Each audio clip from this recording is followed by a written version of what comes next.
2017 ദേശീയപത്രമായ Indian എക്സ്പ്രസിന്റെ business പേജിൽ സാറിന്റെ article വായിച്ചിരുന്നു. അതിൽ മഞ്ചേരിയിൽ നിന്ന് ഗ്ലോബൽ ബ്രാൻഡിന്റെ ഓപ്പർച്യൂണിറ്റീസിനെ കുറിച്ച് വിശദമായി പറഞ്ഞിരുന്നു. ഇന്റർനാഷണൽ ബ്രാൻഡിംഗ് രംഗത്ത് 30ഓളം വർഷം എക്സ്പീരിയൻസും അവാർഡുകളും സ്വന്തമാക്കിയ സർ എന്തുകൊണ്ടാണ് നാട്ടിലെ ബ്രാൻഡ്, അതായത് നാട്ടിലെ വർക്ക് ഫോക്കസ് ചെയ്യാത്തത്? നാട്ടിലെ മാർക്കറ്റിങ്ങിനെ സർ എങ്ങനെ കാണുന്നു?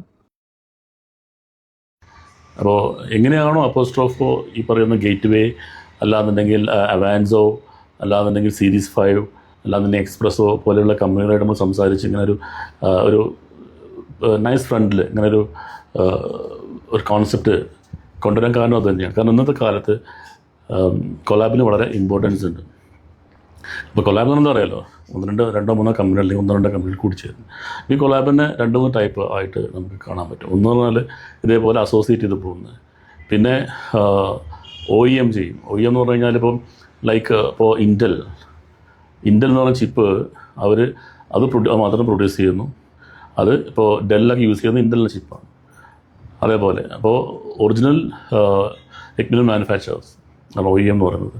പിന്നെ വരുന്നത് എന്താണെന്ന് വെച്ചാൽ മെർജർ ആൻഡ് അക്വിസിഷൻ ഉണ്ട്.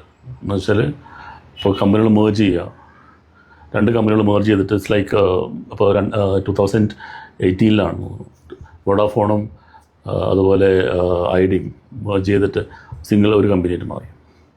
പിന്നെ അത് വരുന്നത് അക്വിസിഷൻ വരുമ്പോൾ 2006 ഗൂഗിൾ ഒരു വെൽ നോൺ ബ്രാൻഡാണ്. ഗൂഗിൾ യൂട്യൂബ് അക്വയർ ചെയ്തു, അവർ ഏറ്റെടുത്തു. അതുപോലെ 2012 ഫേസ്ബുക്ക്, ഇൻസ്റ്റ അവർ ഏറ്റെടുത്തു. പിന്നെ മൈക്രോസോഫ്റ്റ് ലിങ്ക്ഡിൻ എടുത്തു 2016.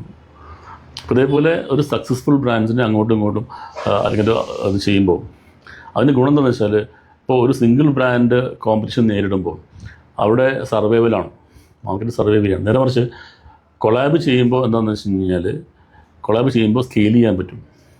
അതാണ് അതിൻ്റെ ഉദ്ദേശം.